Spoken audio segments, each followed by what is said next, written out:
Hello guys, my happy ending ட்ராமாவோட அடுத்த episode தான் பார்க்க போறோம். ஸ்டார்டிங்கே ஹானும் யூஜினும் ஒன்னா இருக்கிறதையும் அத ஹான் வீடியோ எடுக்கிறதையும் காமிக்கிறாங்க.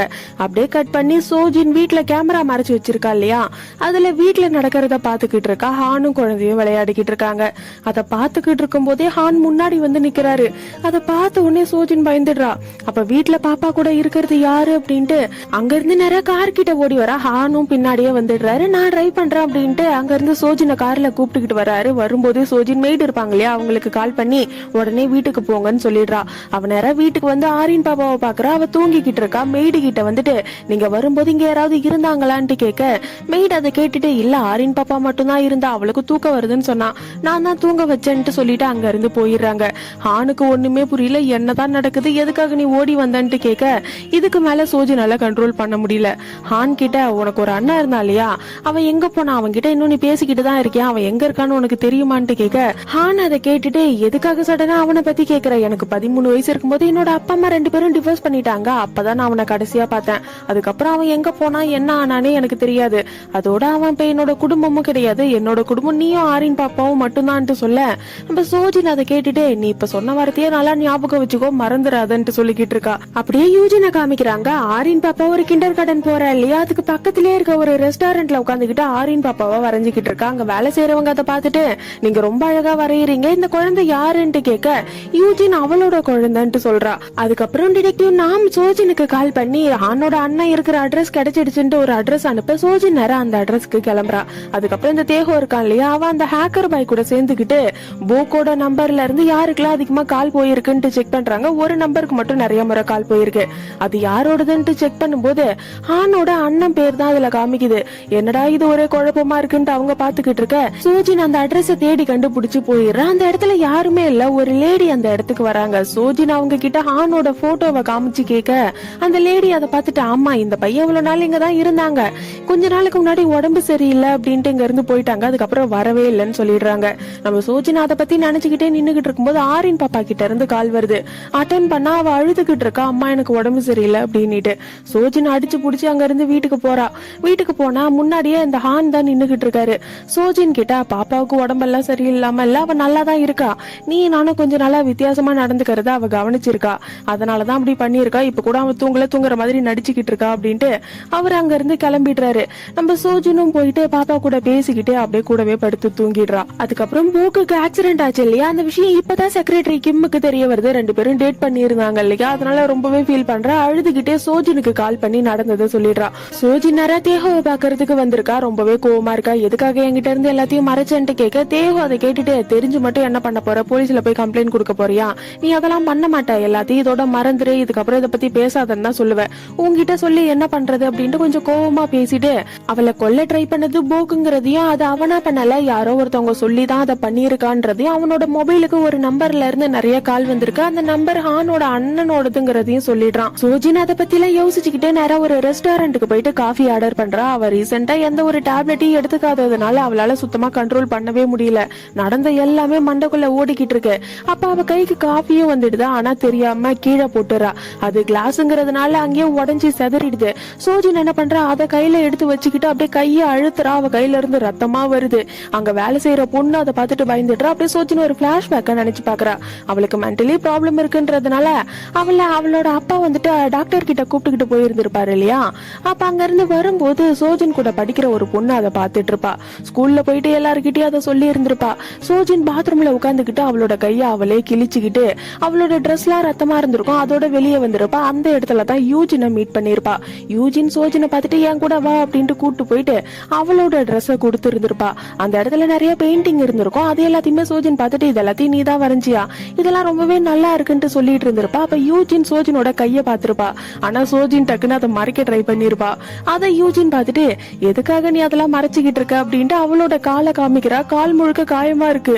என்னடா இதுன்ட்டு பாத்துக்கிட்டு இருக்க. யூஜின் அதை பார்த்துட்டு இவ்வளவு சீரியஸ் எல்லாம் பார்க்காத, என்னோட அப்பா தான் என்ன அடிச்சிட்டாரு, ஏன்னா நடந்த ஒரு போட்டியில நான் செகண்ட் பிரைஸ் வாங்கிட்டா அது அவருக்கு பிடிக்கல, அவர் ஃபர்ஸ்ட் பிரைஸே வாங்கினாலும் அது வேஸ்ட்னு தான் சொல்லுவாரு, அவர் அப்படிதான், இதெல்லாம் கண்டுக்க கூடாது அப்படின்ட்டு. அதுக்கப்புறம் இருந்துதான் யூஜினும் சோஜினும் ஃப்ரெண்டா இருந்திருப்பாங்க.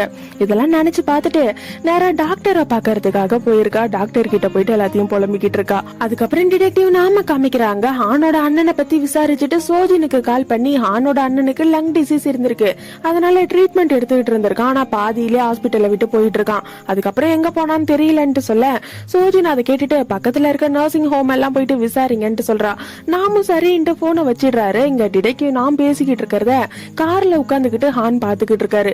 அங்க இருந்து வீட்டுக்கு வந்தா வீட்டுல கேமரா பிக்ஸ் பண்ணிக்கிட்டு இருக்காங்க. அத ஹான் பாத்துட்டு நேரா சோஜின் கிட்ட வந்து, நான் தான் ஆரின் பாப்பாவை பாத்துக்கிறதுக்கு இங்க இருக்கேன்ல, எதுக்காக கேமரா எல்லாம் பிக்ஸ் பண்ணிக்கிட்டு இருக்கேன்ட்டு கேட்க சோஜின் அதை கேட்டுட்டு, நீங்க கூட இருக்கிறது தான் எனக்கு பயமாவே இருக்குன்ட்டு அங்க இருந்து நேரா ஆபீஸ்ல இருக்க யூஜினை பாக்குறதுக்கு போறா. யூஜின் கிட்ட போயிட்டு, இது வரைக்கும் உனக்கு இருந்த எல்லா பாய் ஃப்ரெண்டையும் எனக்கு இன்ட்ரோ கொடுத்திருக்க, ஆனா இந்த முறை மட்டும் எதுக்காக எனக்கு இன்ட்ரோ கொடுக்க மாட்டேன், என்கிட்ட இருந்து ஏன் மறைச்சு மறைச்சு வச்சிருக்கேன்ட்டு கேட்க யூஜின் அதை கேட்டுட்டு, ஏன்னா உனக்கு தெரிஞ்சா நீ ஷாக் ஆயிடுவ, அதனாலதான் நான் உனக்கு இன்ட்ரோ கொடுக்கலன்ட்டு சொல்றேன். இதுக்கப்புறம் சோஜினுக்கு என்ன பேசுன்னு தெரியல, அங்க இருந்து வந்துடுறா.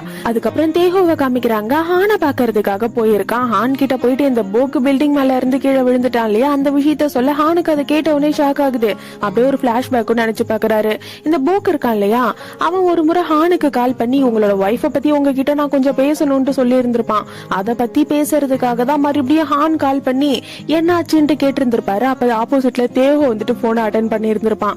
அதை வந்துட்டு நினைச்சு பாத்துக்கிட்டு இருக்க தேஹோ ஹானை சந்தேகப்படுற மாதிரியே கேள்வி கேட்டுக்கிட்டு இருக்கான். ஹான் அதை கவனிச்சுட்டு போலீஸ் தான் இதை பத்தி விசாரிக்கிறாங்கல்ல, நான் அவங்க கிட்ட பதில் சொல்லிக்கிறேன், நீ கிளம்புன்ட்டு சொல்லிடுறாரு.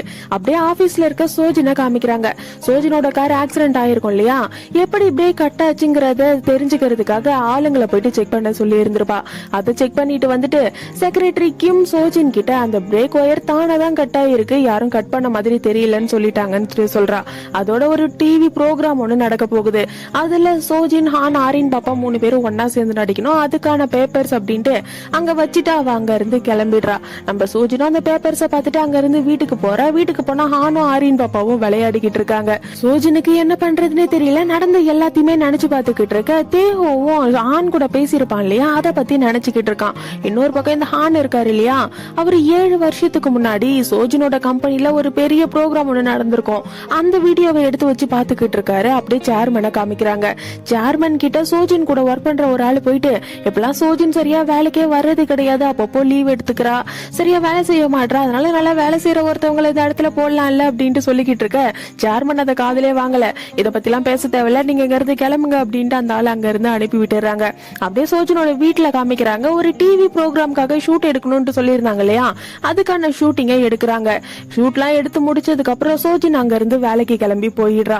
அதுக்கப்புறம் தேஹோவை காமிக்கிறாங்க. அவன் போலீஸை பாக்குறதுக்காக போயிருக்கான். இந்த போக்கு மேல இருந்து கீழே விழுந்திருப்பான் இல்லையா, அந்த இடத்துல இருந்த சிசிடிவி ஃபுட்டேஜ வந்துட்டு அந்த போலீஸ் வந்துட்டு கலெக்ட் பண்ணிக்கிட்டு போயிருப்பாங்க. அது எனக்கு வேணும், நான் பாக்கணும்னு கேட்டுக்கிட்டு இருக்கான். ஆனா போலீஸ் கொடுக்க மாட்டாங்க. நாங்க அதை பத்தி விசாரிச்சுக்கிட்டு இருக்கோம், அப்பெல்லாம் கொடுக்க முடியாதுன்னு சொல்லிடுறாங்க. அதுக்கப்புறம் டிடெக்டிவ் நாம காமிக்கிறாங்க. அவங்க கூட முன்னாடி வேலை செஞ்ச ஒரு ஆளை பாக்குறதுக்காக வந்திருக்காரு. இவர் தான் வந்துட்டு அப்பப்போ டிடெக்டிவ் நாமுக்கு தேவையான டீடைல்ஸ் எல்லாத்தையுமே எடுத்து கொடுப்பாரு. இனிமே நான் உனக்கு வேலை செய்யணும்னா எனக்கு பணம் கொடுத்தாதான் நான் வேலை செய்வேன்ட்டு அந்த ஆள் சொல்ல, இந்த டிடெக்டிவ் நாம அதை கேட்டுட்டு அந்த ஆளை தூக்கி போட்டு மிதின்னு மிதிச்சிடுறான். மிதிச்சு முடிச்சுட்டு, இங்க பாத்தியா, நீ என்ன கோவப்படுத்தினதாலதான் நான் உன்னை அடிச்சேன், இதுக்கப்புறம் இப்படி கோவப்படுத்தாத, நான் சொல்றத சரியா பண்ணு அப்படின்ட்டு இந்த ஹானோட அண்ணன் போட்டோவையும் அவனோட டீடைலையும் அந்த ஆள் கிட்ட கொடுத்துட்டு, இந்த ஆள் எனக்கு தேவை, சீக்கிரமா விசாரிச்சு சொல்லு அப்படின்ட்டு அந்த ஆளை மிரட்டிட்டு அங்க இருந்து போறான். இங்க நடந்த எல்லாத்தையுமே இந்த ரிப்போர்ட்டர் சாயின் ஒருத்தவர் இருப்பாரு இல்லையா, அவரு மறைஞ்சிருந்து வீடியோவாவும் எடுத்துடுறாரு. அதுக்கப்புறம் ஆபீஸ காமிக்கிறாங்க. சோஜின் அவங்க ஃபேமிலி ஒன்னா சேர்ந்து டிவி ப்ரோக்ராம் பண்ணிருப்பாங்க இல்லையா, அது வைரல் ஆயிடுது. அதனால சோஜினோட கம்பெனி ப்ராடக்ட்ஸ் எல்லாமே வித்து தீர்ந்துடுது. எங்களுக்கு இன்னும் வேணும்னு நிறைய பேர் கால் பண்ணி வேற ஆர்டர் பண்ணிக்கிட்டு இருக்காங்க. ஆபீஸ் அப்படியே ரொம்ப பிஸியா போய்கிட்டு இருக்க செக்ரட்டரி கிம் சோஜின் கிட்ட வந்து அந்த டிவி ப்ரோக்ராம் மறுபடியும் ஒரு முறை ஷூட் பண்ணலாமான்ட்டு கேக்குறாங்க. நீங்களும் உங்களோட ஹஸ்பண்டும் நடிக்க முடியுமான்ட்டு கேக்குறாங்கன்ட்டு சொல்லிக்கிட்டு இருக்கா. சோஜின் அதை பாக்குறா. இந்த செக்ரட்டரி கிம்மும் போக்கும் டேட் பண்ணது சோஜினுக்கு தெரியும். அதனால கிம் கிட்ட, உனக்கு டயர்டா இருந்தா நீ வேணா ரெஸ்ட் எடுத்துக்கிறியான்ட்டு கேக்குறா. ஆனா செக்ரட்டரி கிம் இல்ல, அதெல்லாம் தேவையில்ல அப்படின்ட்டு நேரா அவளோட இடத்துக்கு போயிட்டு போக்கு கூட ஒன்னா சேர்ந்து போட்டோ எடுத்திருப்பா. அதை வச்சு பாத்துக்கிட்டு ரொம்பவே ஃபீல் பண்ணிக்கிட்டு நின்னுட்டு இருக்கா. அந்த இடத்துக்கு தேஹோ வந்துடுறான். அங்க செக்ரட்டரி கிம் கிட்ட, நீ ஒன்னும் ஃபீல் பண்ணாத, அவனுக்கு சீக்கிரமாவே சரியாயிடும், யார் இதை பண்ணதுங்கிறதையும் சீக்கிரமா கண்டுபிடிச்சிடலாம், போலீஸ் விசாரிச்சுக்கிட்டு தான் இருக்காங்க, உனக்கு யார் மேலேயாவது சந்தேகம் இருக்கா அப்படின்ட்டு கேட்க, எங்க செக்ரட்டரி கிம் அதை கேட்டுட்டு, எனக்கு யார் மேலேயும் சந்தேகமா இல்ல, ஆனா ஒரு நாள் போக்கு வித்தியாசமா நடந்துகிட்டான், நானும் அவனும் ஒன்னா உட்காந்து டிவி பாத்துக்கிட்டு இருக்கும்போது அவனுக்கு ஒரு கால் வந்தது. அந்த கால் வந்த உடனே அவன் எடுத்துக்கிட்டு வெளியே தனியா போயிட்டான். அங்க போயிட்டு, இதுக்கப்புறம் எனக்கு கால் பண்ணாதீங்க, நீங்க சொல்றதை நான் பண்ண மாட்டேன்ட்டு ரொம்பவே கோவமா கத்தி பேசிக்கிட்டு இருந்தான். இது வரைக்கும் அவன் கத்தி பேசினதே கிடையாதுன்ட்டு அது என்னைக்கு நடந்தது அப்படிங்கறதையும் தேஹோ கிட்ட சொல்றான். பாக்குறா. அதுக்கப்புறம் சோஜின் இருக்கா இல்லையா, அவ உட்காந்துக்கிட்டு வீடியோ பாத்துக்கிட்டு இருக்கா. இந்த ஹானும் பாப்பாவும் விளையாடிக்கிட்டு இருக்கும்போது ஹான் முன்னாடி வந்து நின்னு இருந்திருப்பான் இல்லையா, அப்போ இருந்த வீடியோவை பாத்துக்கிட்டு இருக்கா. அதை பாத்துக்கிட்டு இருக்கும் போதே டிடெக்டிவ் நாம் கிட்ட இருந்து கால் வருது. அந்த ஹானோட அண்ணன் இருக்கிற அட்ரஸ் தெரிஞ்சிடுச்சு அப்படின்னுட்டு உடனே சோஜின் அங்க இருந்து வேக வேகமா கார் கிட்ட ஓட இத தேஹோ பாத்துறான். அவனும் பின்னாடியே வரான். நீ ஒன்னும் ட்ரை பண்ண தேவையில்ல, நான் உன்னை கூட்டு போறேன் வா அப்படின்ட்டு 2 பேரும் போறாங்க. ஒரு நர்சிங் ஹோமுக்கு போறாங்க. சோஜின் தான் உள்ள போயிட்டு பேசுறா. என்ன பேசுனாங்கன்றது தெரியல. கொஞ்ச நேரத்துக்கு அப்புறம் சோஜினும் தேஹோவும் அங்க இருந்து கிளம்பிடுறாங்க. அடுத்த நாள் ஆகுது. நம்ம சோஜின் காலையில எழுந்து ரெடி ஆகி அவ டேப்லெட்டை எடுத்துக்கிட்டு நேரா வேலைக்கு போயிடுறான். வேலையை முடிச்சதுக்கு அப்புறம் கிண்டர் கார்டனுக்கு போயிட்டு ஆரின் பாப்பாவையும் அங்க இருந்து கூப்பிட்டுக்கிட்டு வந்துடுறா. வீட்டுக்கு வந்ததுக்கு அப்புறம் ஆரின் பாப்பாவை ரெடி பண்ணி அவளோட அப்பா வீட்டுக்கு அனுப்பி வச்சிடறா. அதுக்கப்புறம் ஒரு செடியை வாங்கிக்கிட்டு நேரா இந்த யூஜின் தங்கி இருக்கா இல்லையா அந்த வீட்டுக்கு போறா. யூஜின் சோஜினை பார்த்த உடனே ஷாக் ஆயிடுறா. என் வீடு எப்படி உனக்கு தெரியும்ட்டு கேட்க சோஜின் பதில் எதுவுமே சொல்லாம நேரா வீட்டுக்குள்ள போறா. அந்த இடத்த குழந்தைங்களுக்காக சேர் எல்லாம் வாங்கி போட்டு வச்சிருக்கு. அதை பாத்துக்கிட்டே அங்க இருக்க யூஜின் கிட்ட உன்னோட அப்பா தான் உன்னோட அட்ரஸ் கொடுத்தாரு, இன்னைக்கு ஒரு டின்னர் இருக்கு, அதுக்கு நீ கண்டிப்பா வரணும் அப்படின்ட்டு யூஜின் கிட்ட பேசி அங்க இருந்து கூப்பிட்டுக்கிட்டு போயிடுறா. அப்படியே டின்னர்ல காமிக்கிறாங்க. இந்த யூஜினோட அப்பா சேர்மன் இருக்காரு இல்லையா, அவரு, அம்மா, யூஜின், நம்ம சோஜின், இவங்க 4 பேரும் உட்கார்ந்துகிட்டு இருக்காங்க. அந்த இடத்துக்கு ஹான் வராரு. ஹானுக்கு ஒரே ஷாக்கு. ஏன்னா அந்த இடத்துல யூஜின் அவங்க ஃபேமிலி இருப்பாங்கன்னு ஹானுக்கு தெரியாது. அவங்களுக்கும் ஹான் வர போறாருங்கிறது தெரியாது. நம்ம சோஜின் தான் கூப்பிட்டு இருக்கா. எல்லாருமே ஒன்னா உட்கார்ந்துகிட்டு இருக்காங்க. அப்ப சோஜின் ஒரு பிளாஷ்பேக்க நினைச்சு பாக்குறா. ஒரு முறை ஆரின் பாப்பா அவளோட ட்ரெஸ்ல இருக்க பூ பிஞ்சிடுச்சுட்டு அழுதுட்டு இருப்பா. சோஜின் கூட அவளை சமாதானப்படுத்திட்டு ஆபீஸ்க்கு கிளம்பி இருப்பா. அதுக்கப்புறம் தான் அவ ஆபீஸ்ல உட்காந்துக்கிட்டு வீடியோ பாத்துக்கிட்டு இருக்கும் போது ஹான் அந்த இடத்துக்கு வந்திருப்பாரு.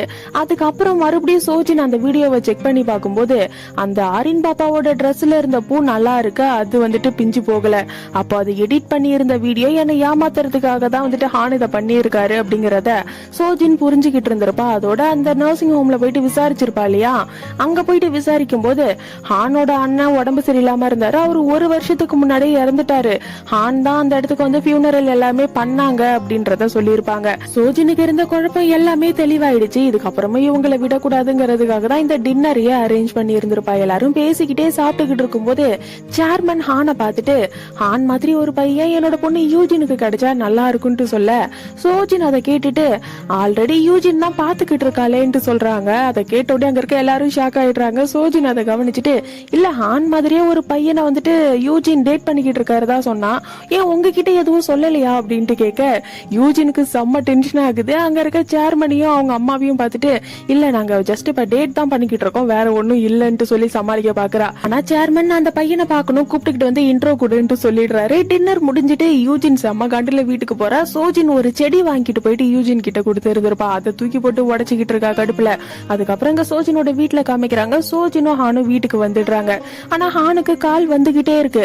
அவரு கட் பண்ணி விட்டுக்கிட்டே இருக்காரு. சோஜின் அதை பார்த்துட்டு யார் கால் பண்றதுன்ட்டு கேட்க ஹான் அதை கேட்டுட்டு என்னோட ஃப்ரெண்டு தான், அவன் குடிச்சுக்கிட்டு இருக்கான், என்னையும் வர சொல்றான், சரி நான் போயிட்டு வந்துடுறேன், நான் போகலாம், அவன் என்ன விடவே மாட்டான் அப்படின்ட்டு அங்க இருந்து போக பார்க்க சோஜின் ஹானை கூப்பிட்டு உங்க ஃப்ரெண்டு ஹானை பாக்கணும்ட்டு கூப்பிட்டாரா இல்ல ஹானோட அண்ணனை பாக்கணும்ட்டு கூப்பிட்டாரா, இன்னும் எவ்வளவு நாள் தான் போய் சொல்ல போறீங்க, இதுக்கப்புறம் நீங்க யூஜினை பார்க்காம இருக்கிறது தான் நல்லதுன்ட்டு சொல்றா. அப்படியே இந்த எபிசோடு முடியுது. இதுக்கப்புறம் என்னாச்சுங்கிறத நம்ம அடுத்த வீடியோல பார்க்கலாம்.